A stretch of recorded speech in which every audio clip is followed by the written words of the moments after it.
It's science, but not as you know it. The Naked Scientists. Hello, welcome to this week's Naked Scientists with me, Chris Smith, and also with Dave Ansell. Hi, Dave. Hi, Chris. Now, coming up, we're going to be finding out how scientists have found a clever way to take the sting out of dentistry, and they're using a plasma gun to do it. Also, a new kit to make homemade bioethanol in your garage. Not sure about the legality of that one. And why Popeye was right about spinach all along. There's scientific proof now that it really does make your muscles stronger. That's all on the way, Dave. Thanks, Chris. Also, this week we're finding out about mosquitoes, how they use smells to home in on us, and how we can use other smells to ward them off. We'll also be hearing how farmers can use natural smells to keep pests off their crops. Plus, Mira's been finding out how understanding an insect's mating habits can also make them much easier to catch. The powder in this case contains the pheromone. And the idea with this one is the males fly in, get covered in the powder, which contains the female sex pheromone, fly off, and they now smell like a female. This causes massive mating disruption.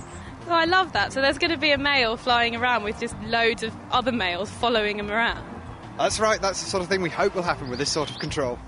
Got a few friends who probably like some of that stuff. We'll catch the buzz on that one later. Also, you might need to put your fingers in your ears for this week's question of the week. I noticed that at times when I'd put earplugs in, chewing or humming or even breathing was really loud. I was wondering, why is it when you have earplugs in, the sounds from inside your head so much louder?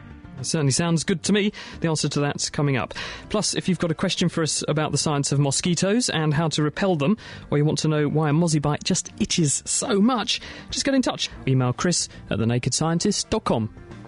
The Naked Scientists podcast, powered by UK Fast, the UK's best hosting provider. On the web at ukfast.net. Well, let's take a look at what's been happening at the world of science this week. Dave, what have you got for us? Well, one of the most unpleasant things in the world that many people find is the sound of a dentist drill, particularly if it's actually on your own teeth. So now one of the reasons why it has to be used so much is when a dentist is trying to put in a filling, they've got to get rid of all of the decay. They've got to make sure all the bacteria in there are dead or out of the way before they can put the filling in over the top. Otherwise, the bacteria will be in there happily living away and generally make more havoc with your teeth. So that's where the drill comes in? Yeah, so you need to drill away the worst of it always, but you also have to drill a bit more away to make sure there's no bacteria left. OK, so what's the solution? Well, a solution that some researchers in China have been working on is what they call a plasma needle.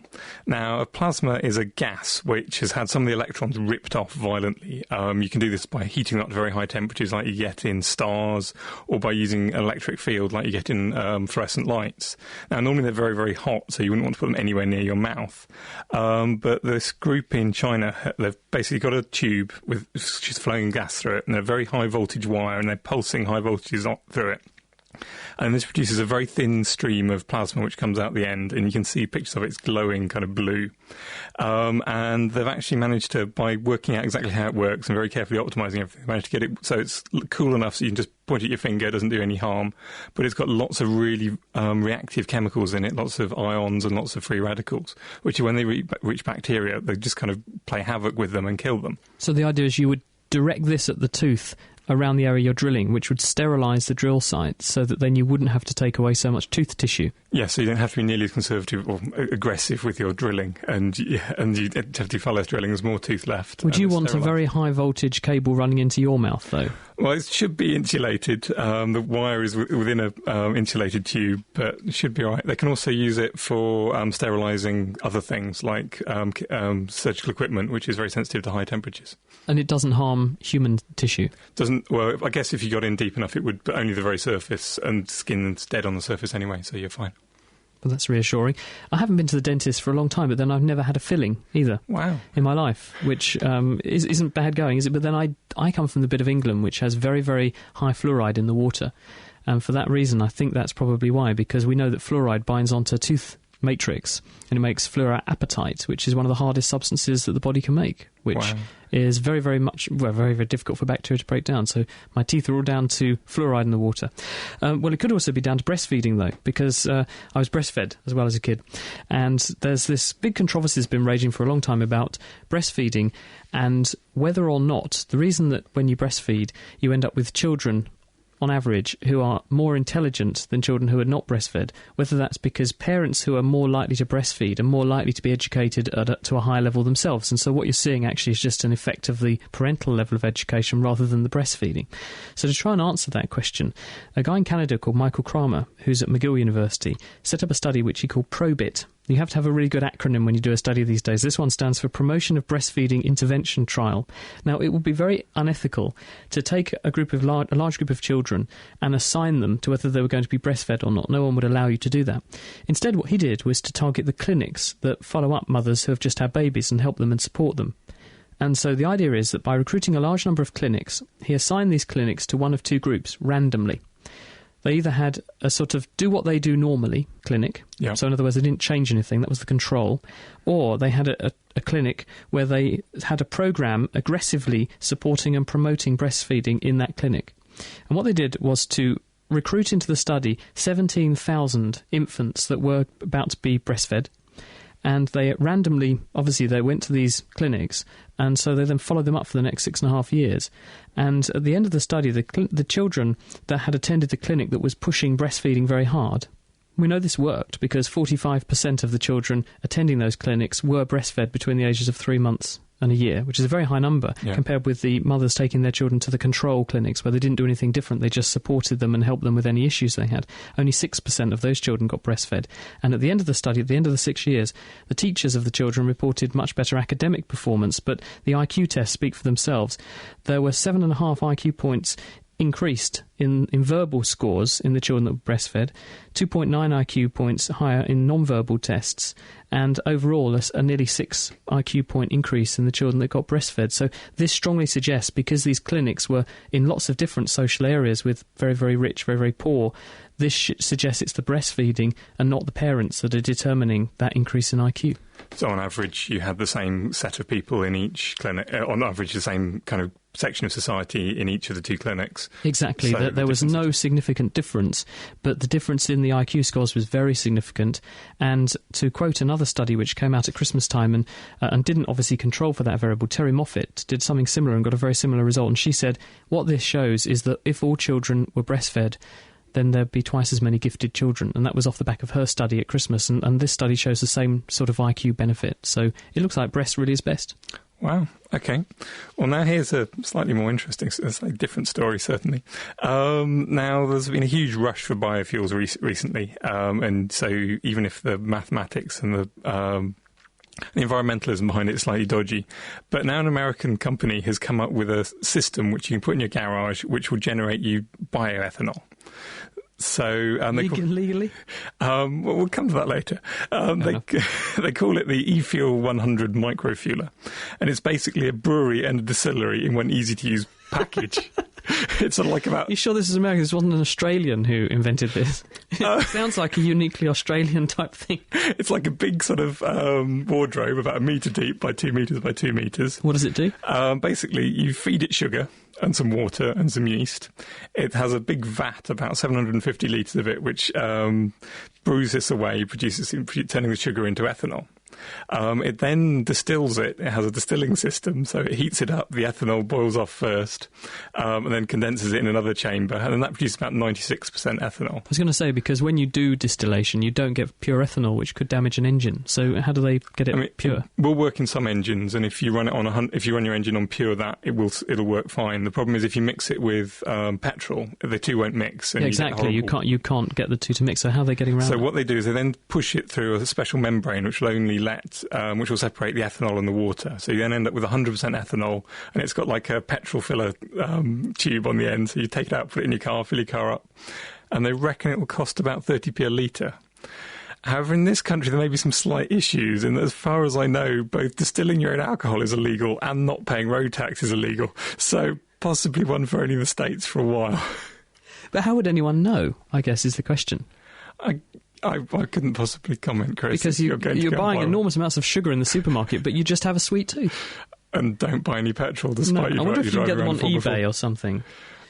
I wouldn't want to encourage you, Chris. It's sort of the ethanol equivalent of a bread maker, isn't it? You make bread at home, you just have this machine that does all the mashing and chopping and mixing for you. I've got one, it's great. But this does the same, but for ethanol. Fantastic. That's right. You can even put it, if you've got some leftover wine from a party, you can even pour that in and it will distill that away. And one wonders whether you could sort of route the pipe out of the garage and into the living room in the back of your drinks dispenser. You could have an optic from the garage so that you could top up drinks and make cocktails. And yes, and die from the high... Who knows? Did you watch Popeye when you were little? I did. It's a great cartoon, that It was, wasn't it? And he had this obsession with spinach, and I don't know what the basis of that is, whether there was the people who grow spinach sponsored the programming at some time, and that's why they decided to do that. Eat your greens or something, was that? I think there was a research project, and someone was looking at how much iron there were in different vegetables, and they got it wrong by a factor of 10 or 100 in this case of spinach, so by mistake they thought it was really good. Spinach has got quite a lot of iron, but it's in a plant form of iron, which makes it much more difficult for us to absorb. So it's not as good a source of iron as, say, eating a black pudding or a sausage or a steak. So if you've just had a baby, for instance, or you're a bit anemic, you're urged to eat those because it's an iron that's already in a form the body can use rather than spinach. But back to Popeye. You say that all this is discredited about sort of spinach boosting muscle and all this kind of thing. In fact, there's a paper which has been published this week, and researchers at Rutgers University in America have proved there are chemicals in spinach that do boost muscle bulk. And what they did was to make an extract from spinach, and the chemicals concerned are called phytoecdysteroids, so they're a kind of plant steroid. And when they fed them to rats, they found that rats could grip onto things with 20% more muscle strength than control animals that were not fed this spinach extract. And they also found that when they cultured human muscle cells in a dish and put some of this extract on, they increased the amount of protein synthesis, in other words, how much contractile machinery the cells were making, by 20%. So it kind of agrees what they found in the dish and what they found in the rats. Here's the downside. Unless you like spinach very, very much, this is not going to be a quick answer for you. You've got to eat about 1 kilo of spinach a day to get enough of this stuff into your body. But one interesting aspect of this piece of research, it's not just flippant, is that they found that the effect, this is an anabolic steroid effect. It's a bit like injecting you with testosterone. But what's really interesting is that there were no side effects in these rats. When you normally inject someone with testosterone, you see side effects. You get hairiness, you get skin changes, which can make acne because it makes the skin much greasier. That's why boys tend to get spots more than girls at certain ages. And it also obviously can cause other knock-on endocrine effects. It can cause gynecomastia. You get breasts and things. None of this happens in the experimental animals because it doesn't seem to lock on to the same receptors as testosterone or anabolic steroids normally do. It seems to be working in an entirely novel way, which suggests to the scientists this could be really intriguing because you could have a way of boosting muscle and helping people to have more muscle bulk if they need that, but without any of the negative effects of using normal steroids. So I guess we just have to watch this space. Does this mean we're going to have to go to the Olympic team and feed them lots of spinach? Well, also, is that legal? If they start eating, very, very high doses of spinach extract, will we be able to test for that? And also, is that legitimate? I suppose everyone can eat spinach, couldn't they? So I suppose it is fair. Kind of hard to stop people eating, isn't it? Thanks, Dave. It's The Naked Scientist. We're talking this week. In just a few seconds, we'll be finding out about mosquitoes and other biting insects, how they're attracted to us, how we can ward them off, and also how you can also use vapours and plant smells to ward off pests that would normally destroy crops. If you've got any questions for us on The Naked Scientist, email chris@thenakedscientist.com. Laying the facts bare. The Naked Scientists. It's The Naked Scientists with Chris Smith and Dave Ansell. Dave, got a question for you here from David Burke. He says he's listening in Galway in Ireland and he'd like to know what causes ice ages and would it happen again, and if so, when, roughly? There's various things which are called ice ages. I mean, strictly speaking, we're actually in an ice age now because for the last few tens of millions of years, the South Pole has been frozen, North and South Poles have been frozen, and there have been other periods in the Earth's history where they haven't been frozen at all. So over a long period, we are in an ice age at the moment. People aren't quite sure why that's happening. It's been suggested it might be something to do with the Himalayas growing and that altering the climate patterns in the world, but I'm not entirely sure of the reasons for that. On a shorter scale, there's various other things which will affect the climate. One of them is we get cycles of exactly where the Earth's pole is pointing. So sometimes it's almost vertical, at which point the seasons are very weak, and sometimes it's healed over more. This is Earth's tilt, isn't it? So it's about 23.5 degrees at the moment, and it wobbles a bit, doesn't it? The planet sort of wobbles backwards and forwards a little bit on its orbit. over I think it's 30,000 years or something like that. Yeah, there's various different cycles on different forms of vibrations. But why should that make an ice age?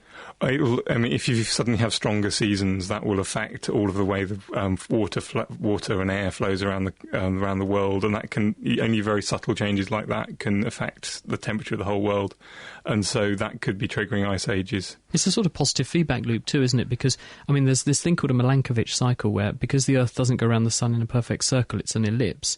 Over time, you get more of an ellipse than other times, and this means that more energy reaches the Earth sometimes from the Sun than other times, and this means the planet goes into phases of cooling or warming, and once you're into a bit of cooling, it makes it easier for ice to form, and once you've got ice forming, you can have more ice, and more ice reflects more light back, because it's very white, back into space, so the Earth cools a bit more, and it goes into sort of positive feedback loop, making the Earth very, very cold, and then something breaks that cycle and we warm up again. Yeah, that's right, and it's also why we should be so worried about human-made climate change, because if we make a small effect, you never know, there might be a load of other positive feedback. You might find that there's less snow on the ground, so the world heats up even more than it would do just from the carbon dioxide. Yeah, so it's not just as simple as just carbon dioxide in the air. Yeah, basically it's all horribly complicated. Now I've got a question here for you, one from Jennifer in the USA. Why do women develop cravings at some points in the month? Ah, yes, my wife does this, chocolate. Lots of women say that their intakes of certain foods change menstrually, and favourites are chocolate around day 14 and also around day 28 when you're about to start your period. It could be that the reason for this is similar to why a woman who's pregnant craves things, allegedly. The reason that's suggested is that if you have certain cravings, it could be because your body is deficient in certain things, and when you're going to get pregnant, you must make sure that you have a ready supply with lots to spare of every single kind of micronutrient you might need in the body. And so if you have a craving, it makes sure that you binge on lots of things at the end of the month, so that when you're then about to fall pregnant, your body's already replete with everything you might need. So it's a bit like if you're short of water, you get thirsty. Yeah, I guess so, but what you're basically doing is overeating in preparation for a pregnancy, because that way you eat lots of green leafy vegetables and you have lots of folate, you have lots of B vitamins and iron, because you need lots and lots of things, because the fetus is like a parasite, isn't it? It's going to sort of steal lots of things from your body, and if you haven't got enough to spare, the baby's health can suffer, but then so can yours. Cool. It is The Naked Scientists with Chris and Dave. If you've got a question for us, we'll be catching the buzz about mosquitoes shortly and how you can ward them off. Email chris@thenakedscientist.com. Sorting out the sparks from the quarks. The Naked Scientists. For more information, get online at nakedscientist.com.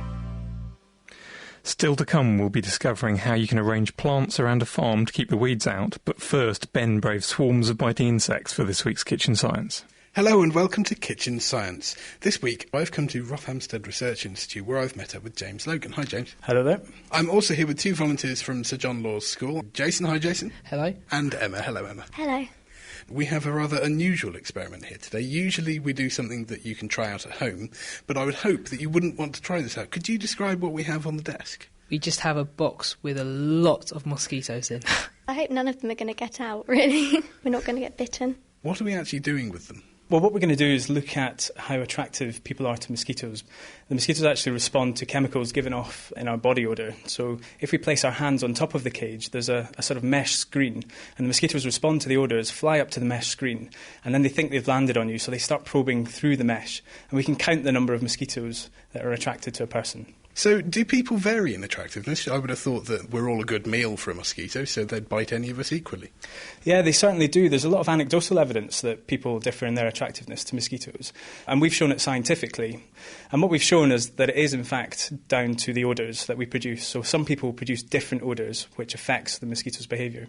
Seeing as it's my fault that we're all here with the mosquitoes, I guess I should go first. So what should I do to find out how attractive I am? Well, what I want you to do is place your hand above the cage, not touching the mesh. So there's a cradle to put your hand on.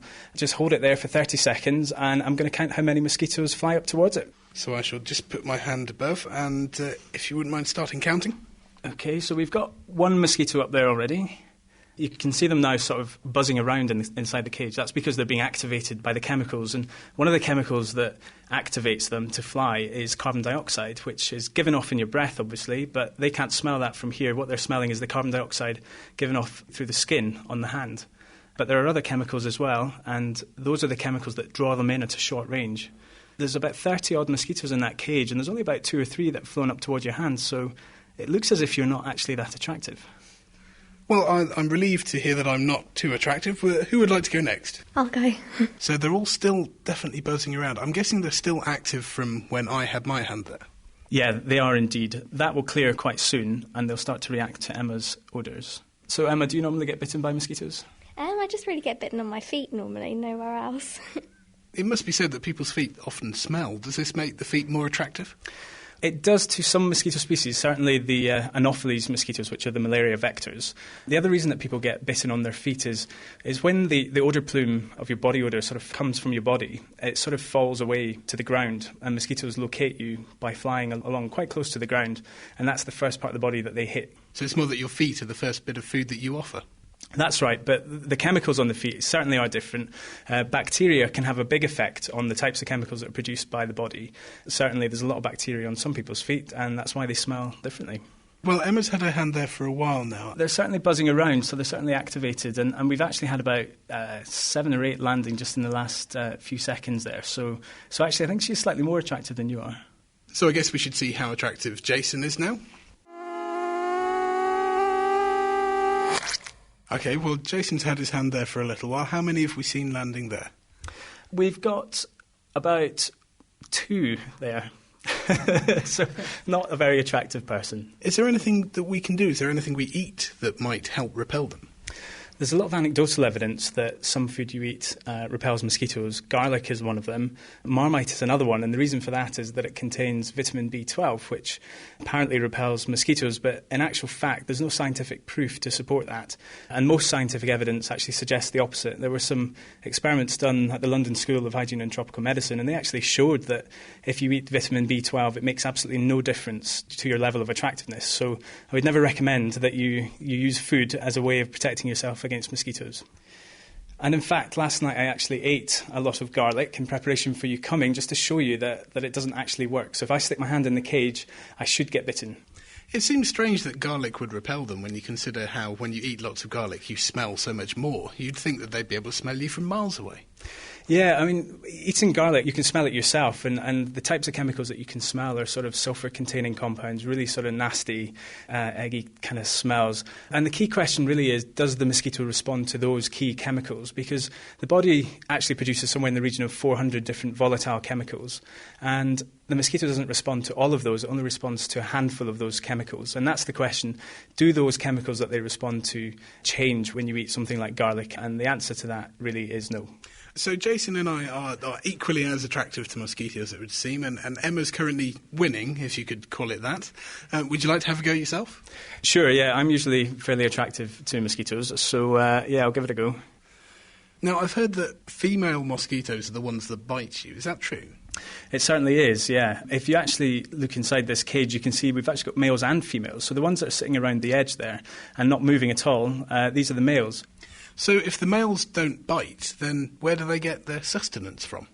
Well, all mosquitoes actually feed on nectar. That's their sort of energy supply, if you like. Females need blood, and the reason they need blood is to produce eggs. So obviously a male mosquito is a more friendly mosquito. They are very active with your hand on there. How many have you seen land so far? Well, at the moment there's about 9 up there, and they're sort of probing through the mesh, trying to get to my skin, so they think they've actually landed. But as you can see, there's a whole sort of swarm below my hand, so they're certainly very attracted to me, unfortunately.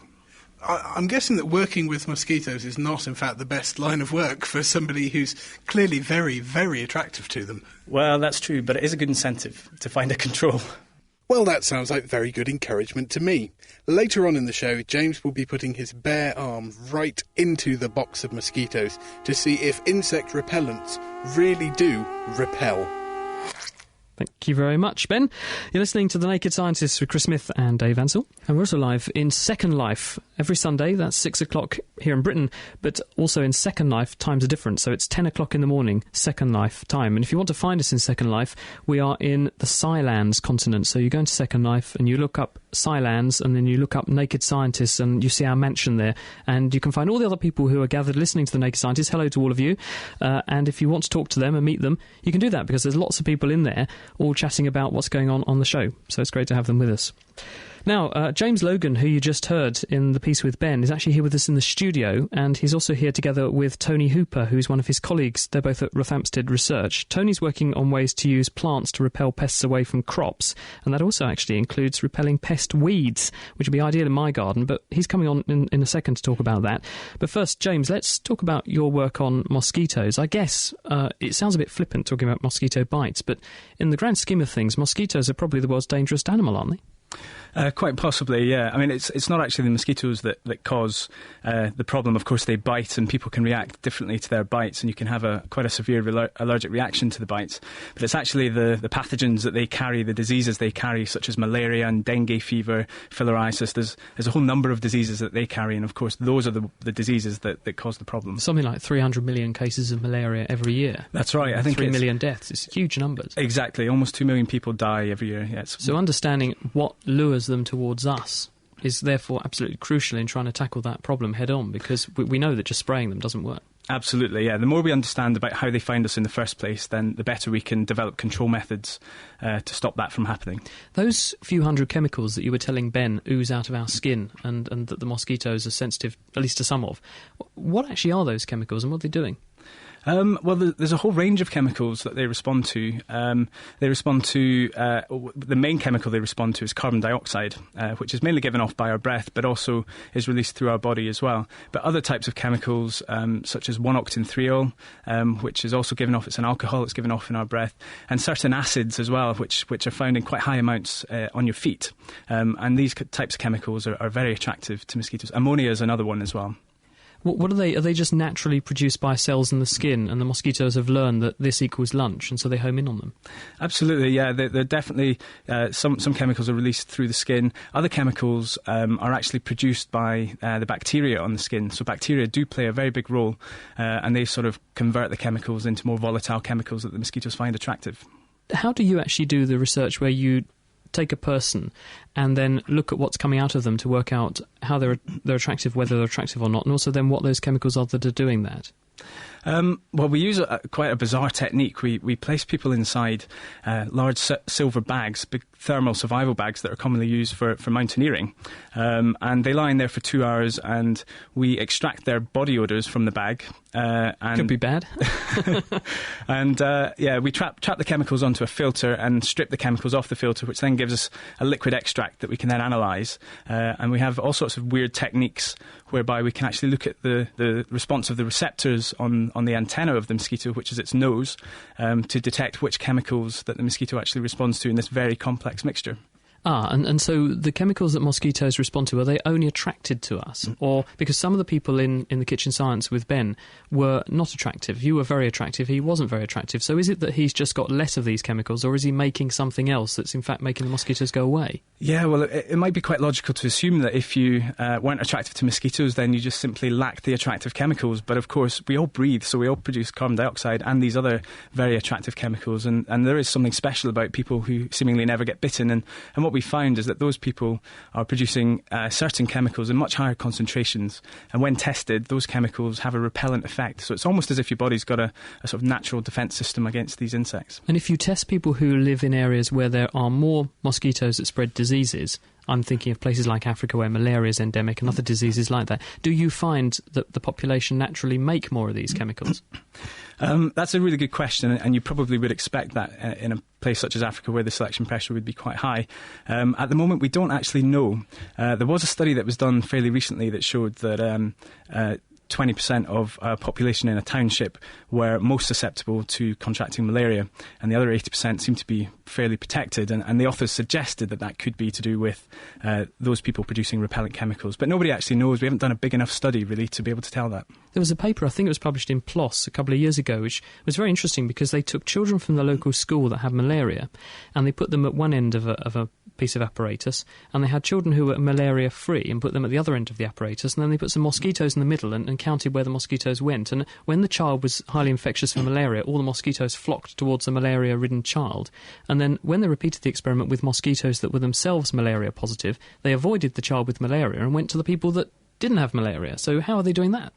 Yeah, that was a really interesting study, and what they showed was that it wasn't to do with things like body temperature and things like that. We know that mosquitoes are attracted to heat and to moisture, and of course when you have malaria you do get a fever, and so you're very hot, and some people might think that's the reason, but these scientists actually showed that it was all to do with body odours. So your body odour was changing basically, and at the point at which the malaria parasite was most transmissible between the human and the mosquito was the point at which they were most attractive, which is quite incredible.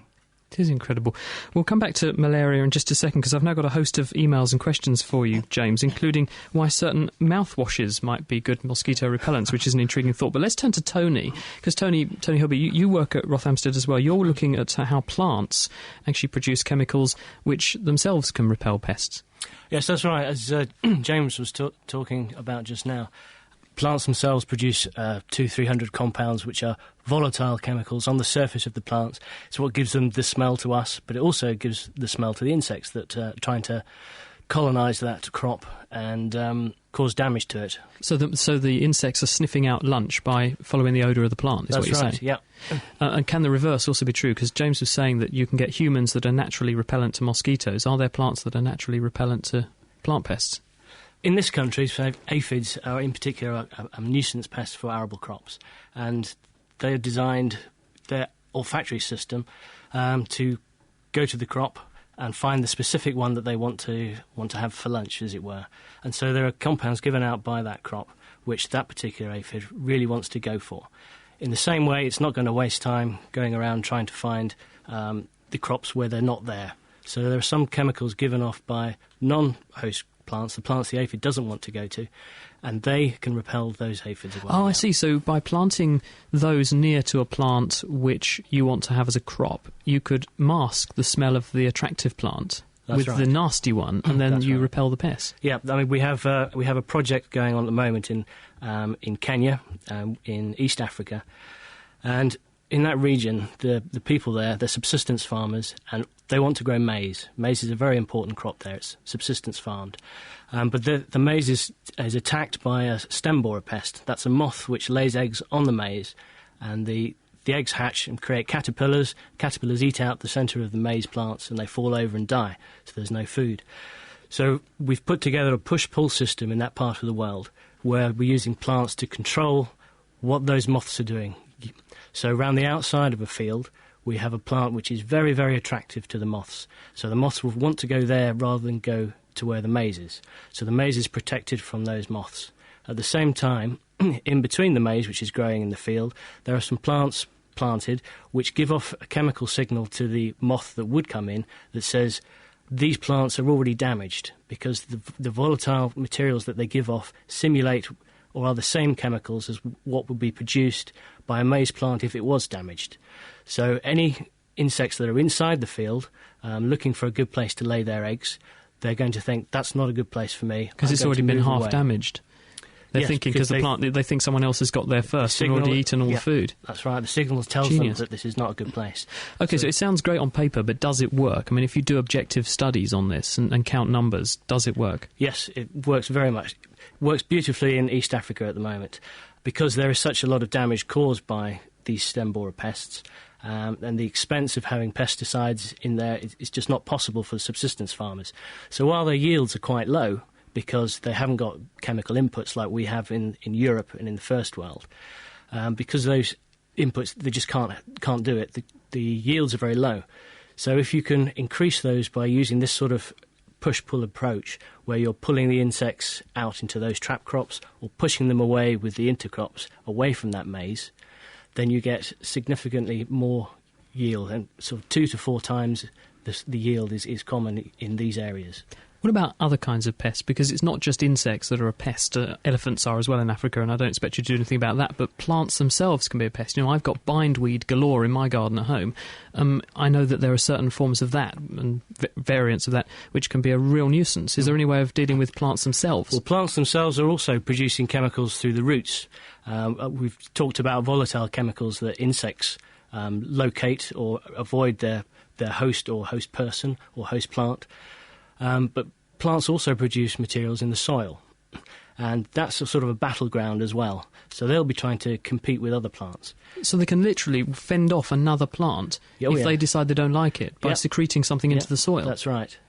And that how can you use from that? the roots, or it can be from the foliar or the material above the ground, which then falls into the earth. And how can you use that to control parasites? Do you have plants that are friendly to crops but unfriendly to weeds then? Well, this project in Africa that I was talking about just now, one of the crops that we put in between the maize to repel the insects, when that was used in the field situations, we found that it completely stopped a parasitic weed which normally attacks maize as well from parasitising the maize.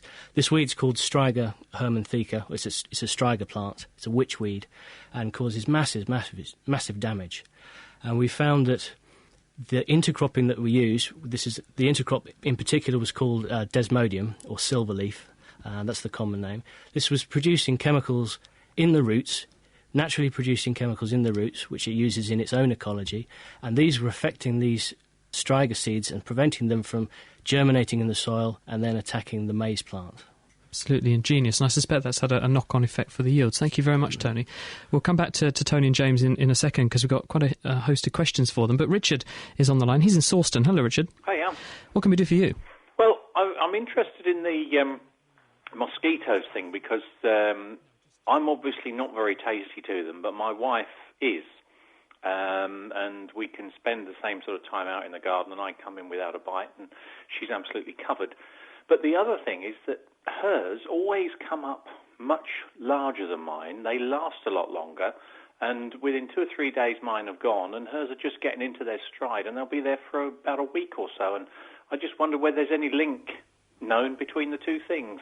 Well, it's all down to an immune response. People think that when you react to a mosquito bite, it's something the mosquito's done to you, a bit like a sting. That's not the case. It's in fact what your immune system is doing to you that's making the mosquito's bite unpleasant.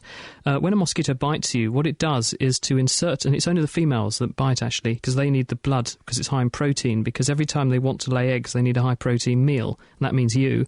They insert their proboscis, their mouth parts, into the skin, and they probe around until they find a blood vessel, usually a capillary, which they can get into, and then they start drawing blood. But to stop the blood from clotting and also to ward off your immune system whilst they're doing that, they inject a cocktail of about 20 proteins which go into the local tissue, and they keep the mosquito having a nice dinner without harm coming to it. And it also means that you don't know it's there, immunologically speaking. Problem is that it leaves the vestiges of its saliva in the wound site, and this means that when the mosquito's flown away, your immune system then flocks in and begins to react to it. And it's reacting to that foreign protein. And that means as you get more bites over your lifetime, you get better and better at responding. Now, that means some people get quite vigorous reactions to mosquitoes. Other people, the immune system tends to damp down its effect. It's a bit like having sort of injections to damp down allergies, for example. It just depends on how your immune system is rigged up, and some people have a form of their immune system that means they react more and more vigorously, sometimes till it gets really quite severe, as James was saying earlier. In other people, it tends to become less severe. Maybe you're of the latter type and your wife is of the former, and I hope that answers that question. Thank you very much for your call, Richard. Dave?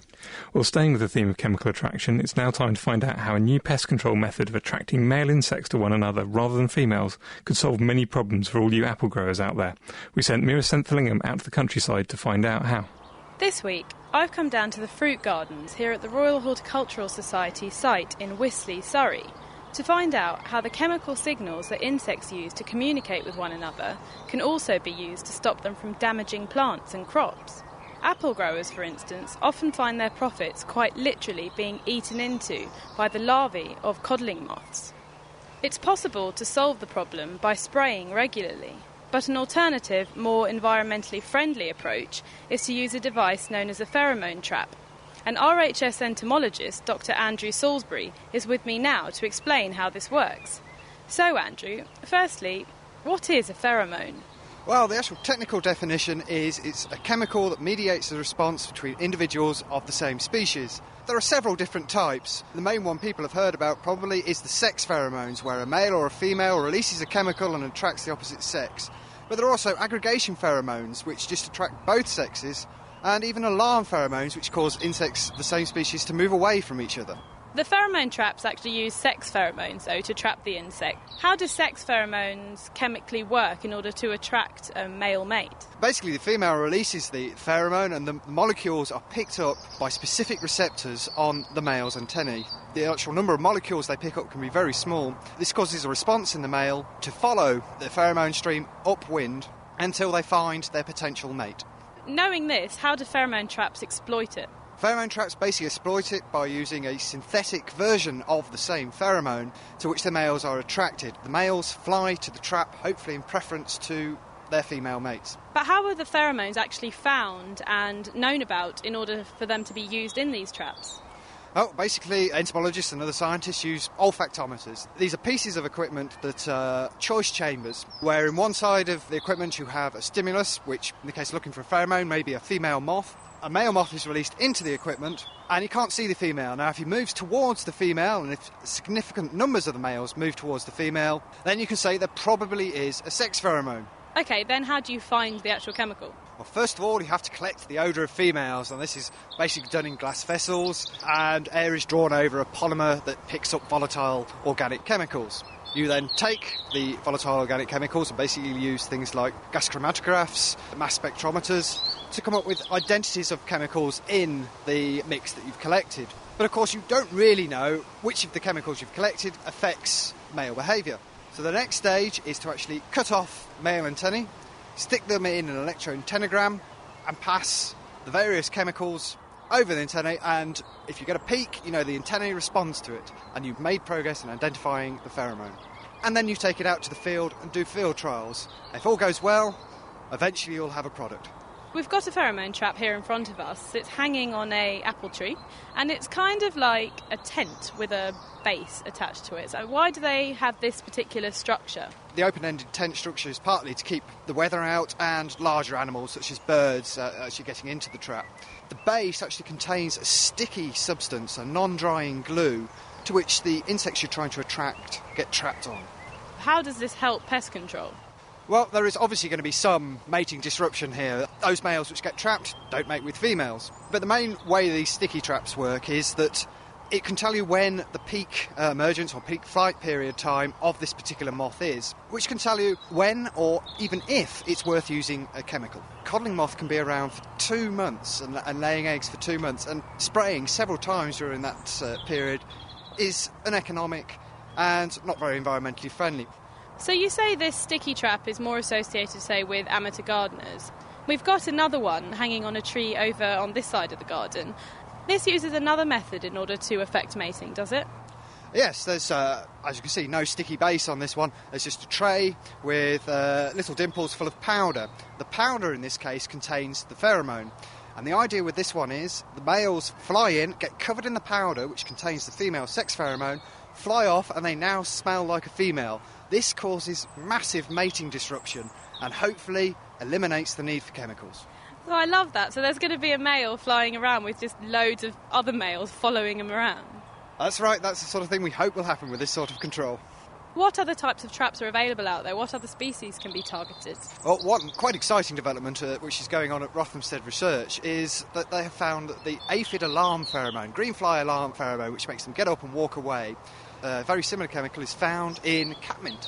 And they've been growing catmint, extracting the chemical from the plant, and this process has the added advantage that cat toys can be made out of the product as well. OK, so a dual purpose. Yes, indeed.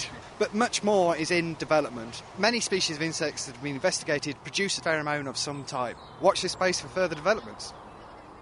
That was Mira Senthalingham talking to Andrew Salisbury from the Royal Horticultural Society's entomology team about how an insect's desire to reproduce can be manipulated to stop them ruining our crops. Thank you very much, Dave. It is The Naked Scientist with Chris and Dave, and in the second question of the week we're going to be finding out all about why it is that when you eat your breakfast it sounds so much louder if you're listening to The Naked Scientist podcast with some of those earbud in-ear headphones in your ears. That's with Diana O'Carroll, that's coming up shortly. And also a novel use of plants, because Tim Reggett's here from the Royal College of Pathologists to talk about how he's going to be doing something exciting at the Chelsea Flower Show. If you'd like to join in on the programme, email chris@thenakedscientist.com. Stripping down science. OK, let's do it. The Naked Scientists.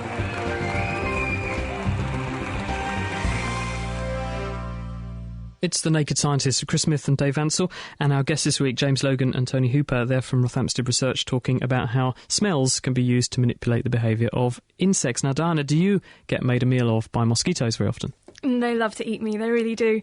I think I do emit those chemicals, I think. But talking of eating things and eating breakfast... Well, if you put earplugs in your ears and eat lots of noisy food, then apparently something like this happens. My name is Bullfrog, and I'm calling from Illinois in the USA. I noticed that at times when I'd put earplugs in to deaden sound from outside, that worked really well, but then the sounds inside my head, they seemed a lot louder. Like chewing or humming or even breathing was really loud. And then I noticed listening to podcasts with the earbud-style headphones in my ears that I couldn't chew breakfast cereal and hear at the same time, whereas if I'm listening to a conversation without anything in my ears, it's very easy to hear and eat at the same time. So I was wondering, why is it when you have earplugs in or headphones like that, are the sounds from inside your head so much louder? So what makes your cornflakes so much louder when you try to block out the usual morning noise? I'm Trevor Cox, and I'm Professor of Acoustic Engineering at the University of Salford. So why is it that when you listen to yourself when you've got earplugs in, you sound very different, and all the sounds of munching and crunching sound very different if you eat something? When I'm speaking here, I'm not just hearing the sound coming out of my mouth, going round the side of the head and going down my ear canal. I'm also hearing my bones vibrating. It's called bone conduction. So when my vocal folds are opening and closing, when the air in my mouth is resonating, the sound is also passing through my head to my ears and being picked up as sound. So that when you block the outside parts by sticking in things like earplugs, all you can hear is the bone conduction. And actually you've got something also happening called the occlusion effect. Because you've got an earplug in, you've got a little resonant cavity in the ear canal. So actually you get a little boost towards the top of speech around 2000 hertz. And that also means that certain sounds are amplified as well. So the occlusion effect makes noise travel along your bones rather than the air, but once it does find some air, it resonates and gets louder in the small cavity created by your ear-plugging device. My name's Dr. Daniel Rowan, and I'm an audiologist at the Institute of Sound and Vibration Research at the University of Southampton. In terms of an answer for the phenomenon, it's probably related to a well-known phenomenon called the occlusion effect. All sounds generated within the body, such as during mastication or talking, are transmitted all around the body by the body tissues, particularly the bone. And that sort of sound escapes, if you will, into the airfield cavities of the body, including the ear canals. Now, the sounds in the ear canals usually follows the line of least resistance and comes out of the ear canals rather than going into the eardrum and into the inner ear. But when you plug your ear canal up with your finger, then that sound goes into your eardrum, into the cochlea, making things sound louder. In acoustical terms, the increase in the amount of sound that gets into your inner ear can be as much as 1,000 times. But in terms of how loudness we perceive it, it can be 5 times as loud or even more. And this is a particular problem with people who wear hearing aids, because having a hearing aid in the ear canal can make the sound of their own voice uncomfortable. And so that's sort of one problem that occurs through it. So the sound waves end up bouncing around in your cochlea and generally causing havoc once they've left your skull. And on our forum, TechMind came up with the same answer as our experts, and also Turnip Sock mentioned the habit of singers who put their fingers in their ears so they can hear their own voice. So moving on from head bones anyway, here's a question on something a little more paleological. Hello, I'm Bert Lattimore. I'm from Virginia in the United States, and my question concerns dinosaur ages. Somewhere I heard that the big plant-eating dinosaurs could live up to 1,000 years. On another program or podcast, I heard that tyrannosaurs only lived 20 to 30 years, which seems very brief for such a big animal. So I'd like to know, how long did the big dinosaurs live, those individual dinosaurs, and how can you tell from a fossil how long that animal lived? And following dinosaurs, I'll be investigating something a little less of this earth. Hello, I'm Jesus Zafra from Nerja, Spain, and this is my question. Knowing the possibility of life somewhere in a star like our sun, do we have any possibility of communication with our nearest stars? What kind of device should be used? Thank you very much. Bye. In short, if we were to find life around a nearby star, what technology would we need to contact them? So how can we give an age to something that's been dead for more than 65 million years? And how do we build an antenna for alien messaging? They might have mobile phones, you never know. Send your answers to Question of the Week at thenakedscientist.com or join the debate on our forum at thenakedscientist.com/forum. You've learned the answer to that, Diana, because then you can contact your relatives, can't you? Haha. The Naked Scientist Podcast, brought to you by thenakedscientist.com. This is The Naked Scientist with Chris Smith and Dave Ansell. We've heard about how different chemicals in your BO can attract mosquitoes, but what about insect repellent? Does it really work? Welcome back to Kitchen Science. So far, we've proved that different people are differently attractive to mosquitoes, and that eating a load of garlic for your dinner won't keep them away. But is there anything we can do to avoid being bitten? Certainly we can cover up when you go out, and at dawn and dusk times, that's the times when mosquitoes and other biting insects are most active. So stay indoors. If you have to go out, cover up, wear long sleeves and trousers. But also you can use insect repellents, and a repellent which contains DEET, which is a synthetic compound that was made by the US military back in the 1950s. Is actually the best thing on the market. It works really, really well, but there are some adverse side effects. For example, it melts plastics and it's absorbed into the body, so I would follow the guidelines if you do use that product. Do you have any DEET that we can test out? I certainly do. I have a pot of DEET in a formulation which we can put on our arms and see whether we get bitten. I'm so confident that it's going to work very well that I'm going to put my arm right inside the cage this time. So this time they can actually get to you and bite you? They can indeed, but hopefully this should work and they won't even land on me. So you obviously have a great deal of confidence in DEET, and there's a net on the side of the box. Now, so far we've only been exposing ourselves through a small gauze, but you're actually going to undo the net and plunge your hand into the box full of mosquitoes. Yep, that's right. The DEET should work really well and keep them off my arm once I put it into the cage. Let's go for it. It's the moment of truth. OK, so your arm's clearly in the cage now, and all the motion of the box actually has kicked them up even more. But none of them are landing on your arm yet. In fact, if anything, they seem to be trying to stay away. They're staying near the gauze on the top. They do all seem to be staying away from your DEET-covered arm. But does DEET work on all mosquitoes? Are there some that will still be attracted regardless of the DEET? DEET works on most mosquito species very well. But in our experiments, what we have found is that just occasionally you get the odd one or two which does land and begins to feed, which is quite interesting. What is it about those individuals that means they're not responding to the DEET? What would have happened if you put your arm in without DEET?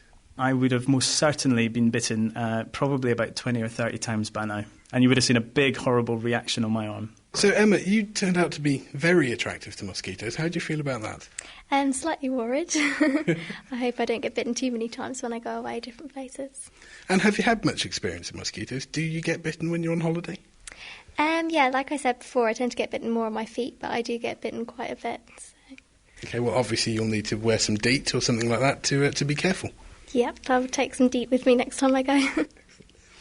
And Jason, you and I seem to be equally as attractive and actually not very attractive to mosquitoes. You must be pleased. Yeah, I was very happy. Yeah.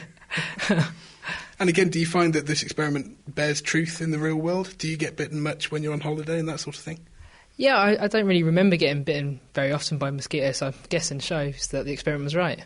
Excellent. Well, thank you both very much for joining us. That's all right. Thank you very much for having us. Yep, thank you for having us. And James, thank you ever so much for bringing your pet mosquitoes along to show us and for braving your arm with the DEET. You're very welcome.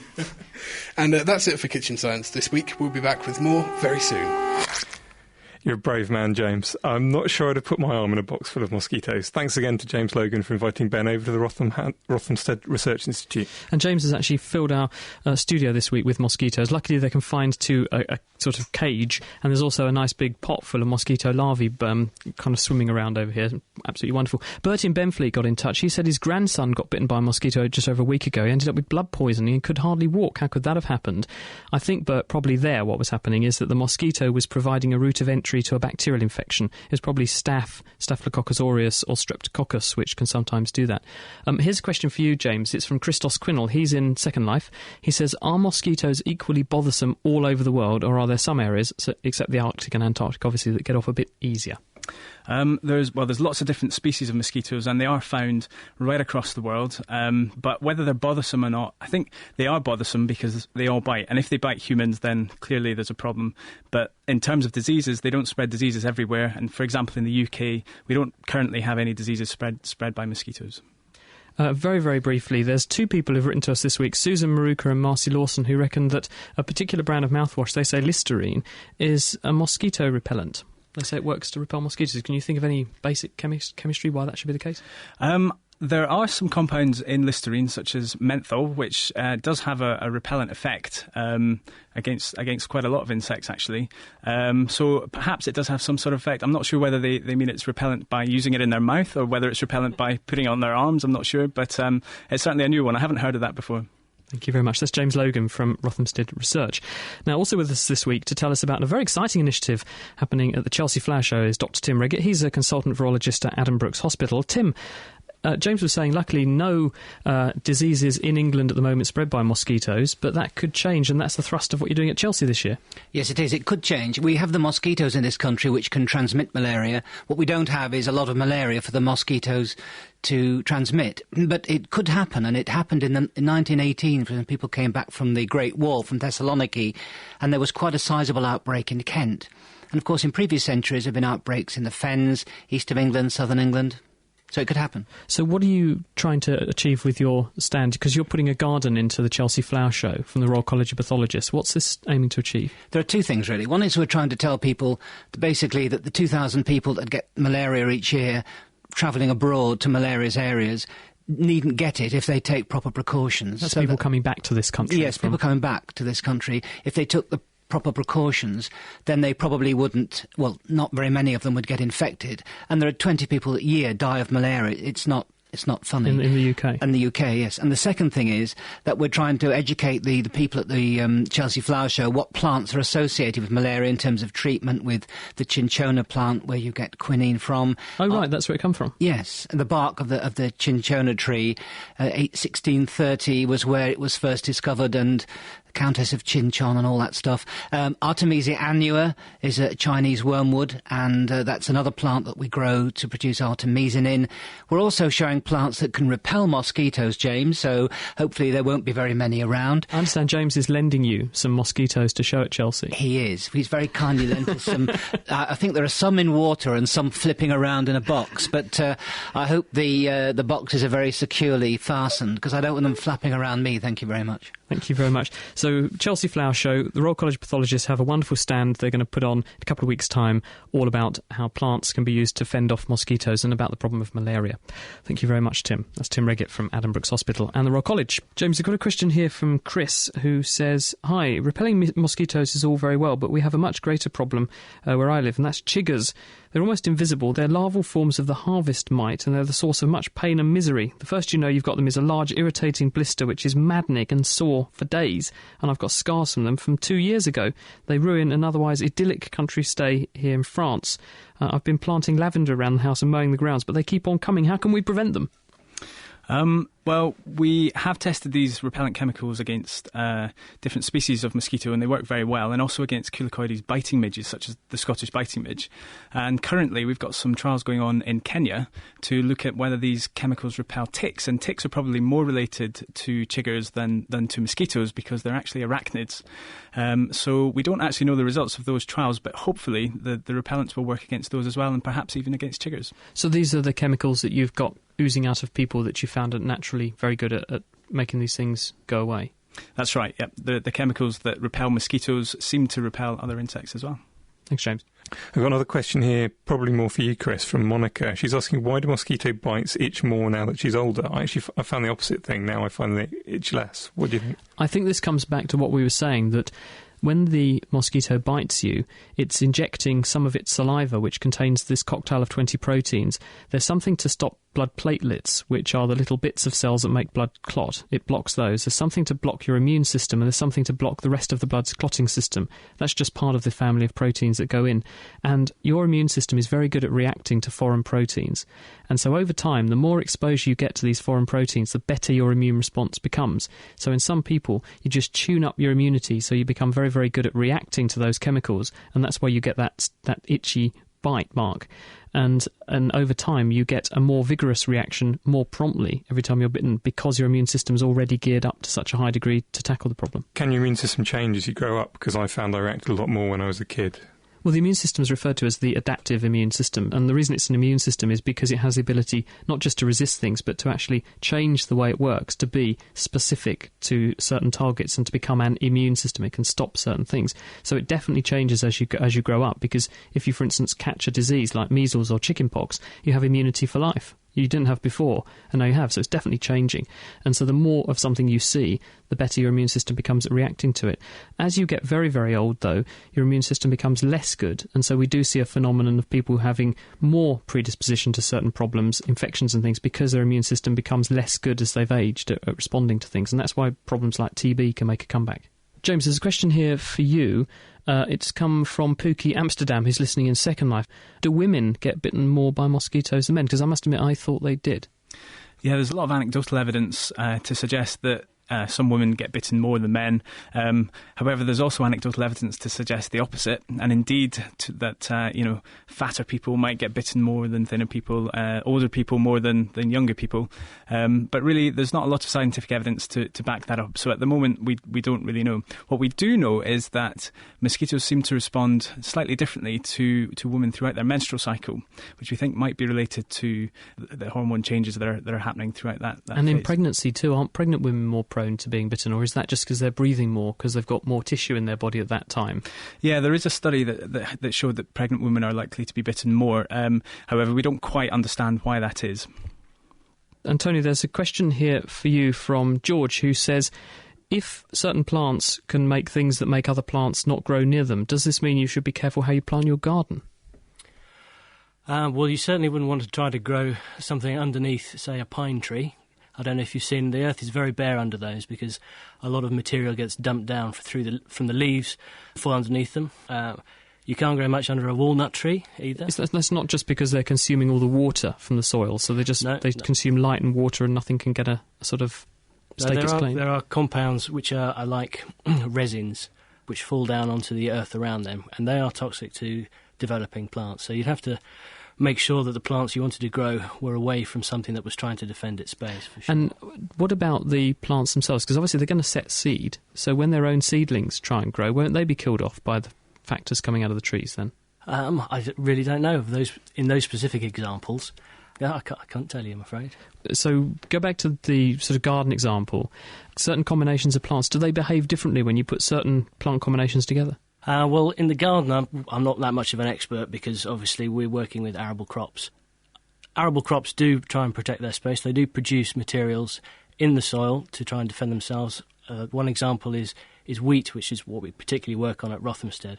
And wheat does respond by producing chemicals in the soil which are generally toxic both to plants and to the insects that are trying to colonise them. And something that we're trying to work on is being able to switch this response on or make the plant ready to respond to protect itself when there's no threat actually available. For instance, if you're in a field and you want, you know that there's some sort of insect pest coming, if you can alert those plants with a particular signal which will start that process, then you can control how the plant responds and make it ready to fight back against the insect pests. Without, of course, having to spray chemicals on the crop, which are expensive. These signals are, of course, chemicals, but because they're used in the natural ecology of these plants anyway, they surround us in the atmosphere. In fact, some of these chemicals are part of our diet. We're exposed to them the whole time, but they're produced in very small quantities. They're in the natural system anyway, so you wouldn't even know if it came from a particular person trying to introduce that into your field or whether they were there anyway. How closely related do two plants have to be not to produce these aggressive signals? So if you had two different forms of wheat, would they get along okay? I really don't know, but I suppose the wheat plant must be pretty good at detoxifying those compounds if it's producing them themselves. I know some of the wheat compounds, they can be glycosylated. That means a glucose molecule or a sugar molecule is tacked onto them, and that in that form the plant's quite happy to store them. It's not toxic to the plant at all. A plant's not going to produce something that commits suicide for itself, no. Thanks, Tony. Well, that's it for this week. Next time we're going to be finding out why we're quite literally passengers in our own bodies. There are 50 times more bacteria living on us and in us than there are actually cells in our bodies. But what do these bacterial freeloaders actually do, and why are we healthier with them than without them? In fact, are we living such clean lives now that this is making us prone to disease, including allergies? Is that why allergic problems are at an all-time high?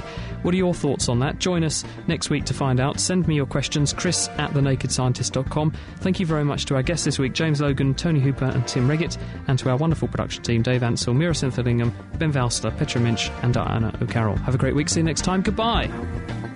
The Naked Scientists are sponsored by the Wellcome Trust, the EPSRC and UK Fast. For more information, look us up online at nakedscientists.com.